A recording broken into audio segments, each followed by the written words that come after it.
IT বাড়ির পক্ষ থেকে আপনাদের সবাইকে স্বাগত জানাচ্ছি আজকের বাংলা ভিডিও টিউটোরিয়াল পর্বে। আমাদের আজকের পর্বের বিষয় হচ্ছে আমরা কিভাবে কাস্টম ফন্ট ইউজ করতে পারি। আমরা গত পর্বে দেখেছি কিভাবে গুগল ফন্ট ব্যবহার করতে হয়, ঠিক একইভাবে আমরা কিভাবে যে ফন্টগুলো গুগলে নেই বা আমাদের কেনা প্রিমিয়াম ফন্ট বা আমাদের তৈরি করা ফন্ট, আমাদের কাস্টম যে কোনো ফন্ট আমরা কিভাবে আমাদের ওয়েবসাইটে ইউজ করতে পারি যাতে করে সবাই দেখতে পারে এভাবে। তো কাস্টম ফন্ট ইউজ করতে হলে আমাদেরকে অবশ্যই ফন্টটা আগে আমাদের ফোল্ডারে রেখে নিতে হবে। দেখুন আমরা একটি ফন্ট এখানে নিয়ে এসেছি, এটি একটি কাস্টম ফন্ট .ttf এক্সটেনশনের ফন্ট এখানে আমরা এনেছি। আপনারা জানেন নেট থেকে বিভিন্ন কাস্টম ফন্ট আপনারা ডাউনলোড করতে পারবেন। ঠিক এখানে এরকম একটি ফন্ট এখানে আছে, ওয়েন্ডি LPSTD মিডিয়াম, এটা হচ্ছে ফন্টের নাম। তো প্রত্যেকটা ক্ষেত্রে আপনার ব্রাউজার কম্প্যাটিবল করার জন্য এক একটা ফন্টের 4টা ভার্সন ইউজ করাটা শ্রেয় অ্যাকচুয়ালি, যে আমরা একটা ফন্টের 4টা ভার্সন ইউজ করতে পারি। তবে সবচাইতে বেশি ব্রাউজার সাপোর্ট করে হচ্ছে TTF ফরম্যাটের ফন্টটাই। তো আমরা চাইলে 4টা ভার্সন ইউজও করতে পারি বা আমরা চাইলে শুধু general purpose TTF font use করে দিতে পারি, তবে 4টা ভার্সন ইউজ করাটাই শ্রেয়। তো ক্লায়েন্ট যখন আপনাকে দিবে ফন্টের ফেসের কাজ করতে, ক্লায়েন্ট কিন্তু আপনাকে 4টা ফন্ট দিবে না। জেনারেলি ক্লায়েন্ট আপনাকে TTF ফরম্যাটের ফন্টটাই দিবে, যেটা এখন আমাদের কম্পিউটারে আছে। তো ইন্ডেক্স ফাইলের থেকে ফন্ট ফাইলটা আলাদা করার জন্য আমরা এখানে সিম্পলি ফন্ট নামে একটি ফোল্ডার করে নিচ্ছি এবং তার মধ্যে আমাদের ফন্টটাকে পাঠিয়ে দিচ্ছি। সো এই ফন্টটা এখন আমাদের যেটা করব, এটাকে আমরা কনভার্ট করব বা ফন্ট কনভার্টার পাওয়া যায় অনলাইনে অনেক। সো আমরা সেখানে ফন্ট কনভার্ট করব। সো এখানে আমরা ফন্ট কনভার্টার লিখে যদি আমরা গুগলে সার্চ করি, দেখবো এখানে অনেকগুলো কনভার্টার ওয়েবসাইট আসবে। আমরা সেখান থেকে freefontconverter.com বা fontweb.com, এখান থেকে আমরা যে কোনো একটা সাইটে ঢুকে আমাদের ফন্টের আমরা কনভার্ট করব। তো জেনারেলি আপনাকে যে কয়টি ভার্সন লাগবে একটি ফন্ট কনভার্ট করার জন্য, সেই ভার্সনগুলো হচ্ছে TTF ভার্সন। তো ক্লায়েন্ট আপনাকে দিয়েই দিবে। সো আপনাকে TTF এর পাশাপাশি আপনাকে UOT এক্সটেনশনের ফন্ট লাগবে, .off এক্সটেনশনের ফন্ট লাগবে এবং .svg এক্সটেনশনের ফন্ট লাগবে। যাই হোক, এটা পেজটা লোড হচ্ছে না, আমরা এখানে দেখি আরেকবার রিট্রাই করে আমরা আরেকটা সাইটে ঢুকি। অনেক সময় অনেক সাইট প্রবলেম করে, ঢুকে না, যেহেতু এগুলো ফ্রি সার্ভিস, সো প্রবলেম করারই কথা। আমরা আরেকটা সাইটে ঢুকলাম, onlinefontconverter.com। দেখুন সাইটটা লোড হচ্ছে। এখন দেখুন এই সাইটে ঢুকলে আমাদের ফার্স্টে দেখাচ্ছে এখানে সিলেক্ট করতে হবে আপনি কোন ফন্ট চান। সো আমরা কি চাই, আমাদের তো অলরেডি TTF আছে, আমরা চাই SVG চাই, UOT চাই এবং OFF চাই, এই 3টা ফরম্যাট। আর TTFটা তো আমাদের আছেই। সো এই 4টা ফরম্যাট যদি আমরা ইউজ করি কোনো ফন্টের, তাহলে অলমোস্ট এভরি ব্রাউজারে আমাদের ফন্টগুলো সাপোর্ট করবে। সো এখন সিলেক্ট ফন্টস এটাতে চলে যাচ্ছি।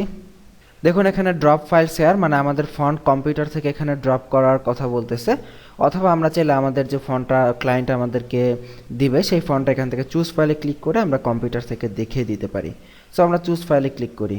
সো আমরা আমাদের কম্পিউটার থেকে আমাদের যে ফন্টটা আছে সেই ফন্টটাকে চিনিয়ে দিব। সো এবং ডানে ক্লিক করব। এক একটা অনলাইন ফন্ট কনভার্টারের সিস্টেম এক একটা হতে পারে। যাই হোক, আপনারা অনলাইন থেকে কনভার্ট করে নেবেন এবং ফন্টটা ফার্স্টে ডাউনলোড করে নিতে হবে। তো আমরা টোটাল ফন্টটা এখন ডাউনলোড করব। আমরা দেখতেছি যে convert more, thank you, save your font, এটাতে ক্লিক করব, ডাউনলোড অ্যাটাচমেন্ট। দেখুন আমাদের ফন্টের ফোল্ডারটা ফাইলটা এখান থেকে ডাউনলোড হয়ে গেছে। সো আমরা এটাকে ওপেন করতেছি। এটা জিপ আকারে ডাউনলোড হবে, আপনারা ডাউনলোড করা ফাইলটাকে ওপেন করে নেবেন এবং এর মধ্যে কনভার্টেড ফন্টগুলো আপনারা এখানে দেখতে পাবেন। সো আমরা এখানে আমাদের ফন্টের ফোল্ডারে বাকি যে 3টা ফন্ট আমরা পেয়েছি সেই 3টা ফন্টকে আমরা এখানে এভাবে নিয়ে আসি। দেখুন এখন আমাদের ফন্টের 4টা ভার্সন আছে, TTF, UOT, SVG এবং OFF। সো এখন আমরা 4টা ভার্সন নিয়ে কাজ করব। তো ফন্টের জন্য সবচেয়ে বেটার হয় আমরা যদি চাই এই CSS ফাইল, আমাদের দেখুন এখানে HTML আছে, এখানে একটি ছোট্ট প্যারাগ্রাফ আছে এবং এর সাথে স্টাইলকে কল করানো আছে এবং CSS এর মধ্যে আমরা এর জন্য কিছু কোড লিখতে হবে। এই যে আমরা ফন্টগুলো এখানে এনেছি, এই ফন্টগুলোকে আমাদের এখন কিছু কোড লিখে ফন্টগুলোকে আমাদের কল করে দিতে হবে। সো আমরা এখানে যে ফন্টটি লিখব সেটি হচ্ছে ফন্ট ফেস। দেখুন হচ্ছে আমাদের রুলস যে ফন্ট ফেস ইউজ করতে হবে এবং এরপরে অবশ্যই ব্র্যাকেট CSS এর নিয়ম অনুযায়ী এবং ফন্ট ফেসের রুলস হচ্ছে আপনাকে অ্যাট ফার্স্ট ফন্টের শুরুতেই আপনাকে ফন্টের একটি নির্দিষ্ট নাম এখানে সিলেক্ট করে দিতে হবে। তো নামটা আমরা কোলনের এই মানে উপরে কমার মধ্যে দিতেও পারি, নাও দিতে পারি, কমা ইউজ করা বাধ্যতামূলক না। সো আমরা এখানে ফন্ট ফ্যামিলি একটা নাম দিয়ে দিই, এই ফন্টটার কী নাম হবে। সো আমরা এখানে এই ফন্টের যে বর্তমান যে নামটা আছে সেই নামটাকেই কপি করে আনি এবং এটাকে এই নাম দিয়ে দিই। আপনি এখানে যে নাম ইউজ করবেন সেই নামেই কিন্তু আপনার ফন্টটাকে কল করতে হবে। সো ফন্ট ফ্যামিলি দিয়ে আমরা এই নামকে কল করেছি। সো এখন আমাদের এসআরসি দিয়ে দেখিয়ে দিতে হবে যে এই যে ফন্টটা আমরা ইউজ করতে চাই সেই ফন্টের সোর্স ফাইল কোথায়, সেই ফন্টটা আমাদের ওয়েব সার্ভারের কোথায় আছে সেটা চিনিয়ে দিতে হবে।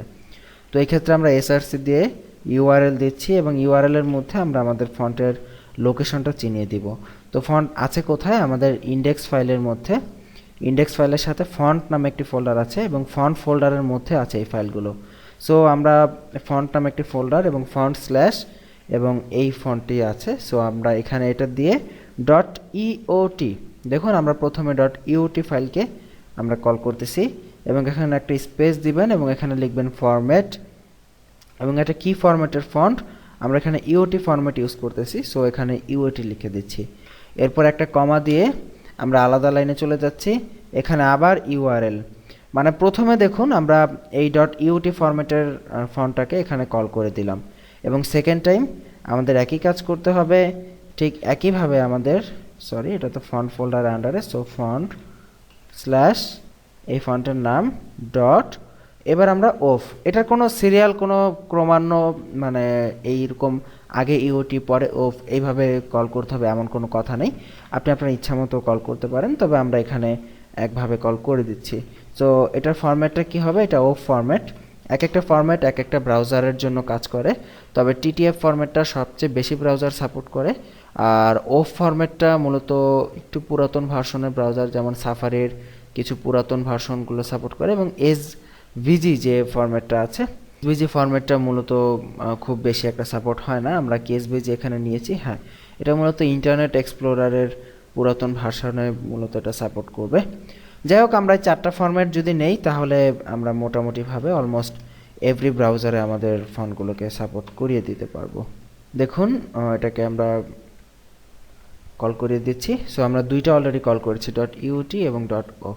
সো এবার আমরা ডট টিটিএফটাকেই কল করে দিই, টিটিএফ। এবং দেখুন টিটিএফটা কিন্তু হচ্ছে ইউনিভার্সাল ফরম্যাট, অলমোস্ট আমরা বারবার বলতেছি এটা হচ্ছে ট্রু টাইপ ফরম্যাট এবং এটাই আপনি আপনার কম্পিউটারে ইনস্টল করতে পারেন চাইলে। তো আমরা আমাদের কম্পিউটারে ফন্টটা ইনস্টল করতেছি না, আপনাদেরকে দেখিয়ে দেওয়ার জন্য মূলত। সো আমাদের আর একটা স্টাইল বাকি আছে এখানে, ফন্ট স্ল্যাশ ফন্টের নাম ডট এসভিজি এবং এসভিজি ফরম্যাটের ফন্টে আপনাকে এইভাবে হ্যাশ ইউজ করতে হবে, হ্যাশ দিয়ে ফন্টের নামটা এভাবে লিখে দিতে হবে।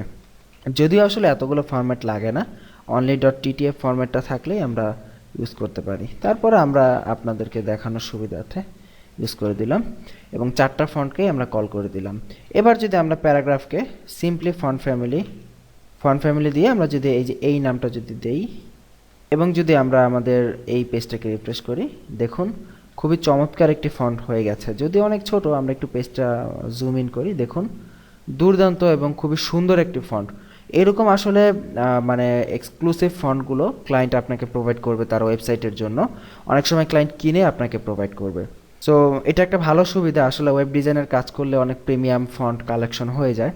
যাই হোক, এটা হচ্ছে মানে দেখুন এই ফন্টটা আমাদের কম্পিউটার ছিল না, বাট এখন এই ফন্টটা কিন্তু লোড হয়েছে আমাদের কম্পিউটার থেকে। এটা কিন্তু আমাদের কম্পিউটার নিজস্ব কোনো ফন্ট না, এটা আমাদের সার্ভার থেকে বা ইন্ডেক্স ফাইল মানে রুট ফাইল থেকে এটা কল হয়েছে। যেমন আমরা যদি উপরের এই কোডটা কেটে দেই, ফন্ট ফেস কোডটা যদি কেটে দেই, সেভ করি, রিফ্রেশ করি, দেখবো যে কোনো চেঞ্জ হয়নি, এটা আগের অবস্থায় চলে এসেছে। কারণ এই ফন্টটাও তো আমাদের কম্পিউটারে ইনস্টল করা নেই, সো আমরা এই ফন্টটা দেখতে পারবো না। বাট আমরা যখনই ফন্ট ফেস ইউজ করব তখন এই ফন্টটা আমাদের কম্পিউটারের থেকে কল না হয়ে আমাদের এই ওয়েবসাইটের সার্ভার থেকে কল হবে। যদি রিফ্রেশ করি, এবার দেখবো আমাদের ফন্টটা দেখতে পারতেছি। তো ফন্টের অরিজিনাল সাইজটা খুব ছোট, আমরা এটাকে ফন্ট সাইজ দিয়ে আমরা এটাকে ইনক্রিজ করে দেই 50 পিক্সেল। এখন একটু ফন্টটা বড় হয়েছে, আমরা দেখতে পারতেছি। আমরা চাইলে এখন একটা ফন্টে যা যা করা যায় আমরা চাইলে তাই এখানে করতে পারি। এটার কালার চেঞ্জ করতে পারি, আন্ডারলাইন দিতে পারি, যা যা করা সম্ভব একটা ফন্টে আমরা এখানে যাবতীয় বিষয়গুলোই করতে পারি। এই হচ্ছে ফন্ট ফেজের ঘটনা। ফন্ট ফেজ আমরা কিভাবে ইউজ করব। আমরা কিন্তু এখানে দেখুন যে এখানে যে বাকি যে ভার্সনগুলো ইউজ করেছিলাম ইওটি ও এগুলো আমরা কেটে দিই। দেখুন এগুলো যদি কেটে দিই তারপরও কাজ করবে। শুধু টিটিএফ ভার্সনটাও যদি আমরা এখানে ইউজ করি, দেখুন এখানে অনলি টিটিএফ ভার্সনটা ইউজ করতেছি। যদি রিফ্রেশ করি দেখব অনলি টিটিএফ ভার্সন দিয়েও কাজ করে। অলমোস্ট ম্যাক্সিমাম যেগুলো লেটেস্ট ব্রাউজার বা অনেক পুরাতন ভার্সনের ব্রাউজার দিয়েও টিটিএফ কাজ করানো যায়। সো বাকিগুলো বাধ্যতামূলক না, তারপর আপনাদেরকে দেখিয়ে দেওয়ার খাতিরে আমরা দেখিয়ে দিলাম। তো এখন আপনাদের কাছে একটি কথা, যে এই যে দেখুন ফন্ট ফেজ, একটা ওয়েবসাইটে তো বিভিন্ন টাইপের ফন্ট থাকতে পারে, তাই না? শুধু যে এই একটা ফন্টই থাকবে এমন তো না, 50 রকমের ফন্ট থাকতে পারে। তো আপনি যদি সিএসএস এর মধ্যে এরকম ফন্ট ফেজ দিয়ে দিয়ে মানে বারবার যদি ফন্ট ফেজ ইউজ করেন, তাহলে সিএসএসটা অনেক জটিল হয়ে যেতে পারে বা দেখতে খারাপ লাগতে পারে। এই জন্য ম্যাক্সিমাম যারা কাজ করি আমরা যে কাজটা করি, এই ফন্টের জন্য আলাদা একটা সিএসএস ফাইলই আমরা তৈরি করে নেই। ঠিক স্টাইল ডট সিএসএস এর মতো আমরা ফন্ট ফোল্ডারের মধ্যে আলাদা একটি ফাইল তৈরি করে নেই। ঠিক এইভাবে আমরা এটাকে নাম দিতে পারি ফন্ট ডট সিএসএস। এই নাম দিয়ে আলাদা একটি সিএসএস ফাইল ক্রিয়েট করতে পারি এবং সেটাকে মানে ওপেন করে আমরা আমাদের সেই ফন্ট ফেজ কিটের জন্য যে কোডগুলো আছে সেই কোডগুলো এখানে আমরা রেখে দিতে পারি। রেখে আমরা কি করতে হবে, এই ফন্ট ডট সিএসএসকে অবশ্যই কিন্তু ইন্ডেক্স থেকে কল করাতে হবে। যেমনিভাবে আমরা স্টাইল ডট সিএসএসকে কল করিয়েছিলাম, একইভাবে আমাদের এই ফন্ট ডট সিএসএস মানে ফন্ট ফোল্ডারের আন্ডারে ফন্ট ডট সিএসএস এটাকে কল করিয়ে দিতে হবে। আদারওয়াইজ কিন্তু আমাদের ফন্টটা পাবে না। কিন্তু এখন যদি আমরা এটাকে কল করাই, কিন্তু তারপরেও দেখবো আমাদের ফন্টটা কিন্তু পাচ্ছে না। কারণটা কি? এখানে একটি চমৎকার বিষয় জানার আছে।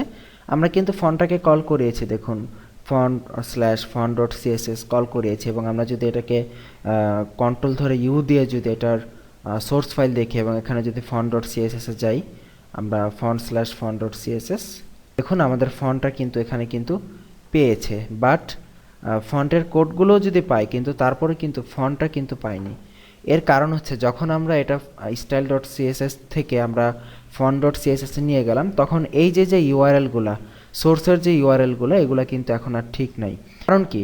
কারণ ফন্ট ডট সিএসএস থেকে এই ফন্ট ডট সিএসএস থেকে আপনি যদি এই ফন্টটাকে কল করতে চান, তাহলে এই ফন্ট ডট সিএসএস যেখানে আছে সেখান থেকে এই ফাইলটাকে কল করতে হলে আপনাকে যেটা করতে হবে, রুট ফোল্ডারে ফার্স্টে যেতে হবে। রুট ফোল্ডার আপনি কিভাবে যাবেন? রুট ফোল্ডারে যেতে হলে আপনাকে এক ফোল্ডার ব্যাকে আসতে হবে, তাই না? আমরা কিন্তু এই ডিভিডির শুরুর দিকে কোথাও একটা বলেছিলাম যে ব্যাকে যাওয়া মানে ইউআরএল পাথ বা ইউআরএল লোকেশনে কিন্তু আমরা দেখেছিলাম ব্যাকে কিভাবে যেতে হয়। ব্যাকে যদি আপনি যেতে চান, আপনাকে ডট ডট স্ল্যাশ ইউজ করতে হবে। ডট ডট স্ল্যাশের মানে হচ্ছে আপনি ব্যাকে যেতে পারবেন।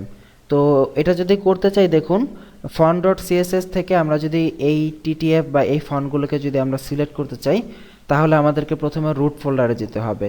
সো ফন্ট ডট সিএসএস থেকে আমরা এক স্টেপ ব্যাকে আসলাম, রুট ফোল্ডার থেকে আমরা আবার ফন্ট ফোল্ডারে ঢুকলাম, ঢুকে আমরা এটাকে কল করতে পারি।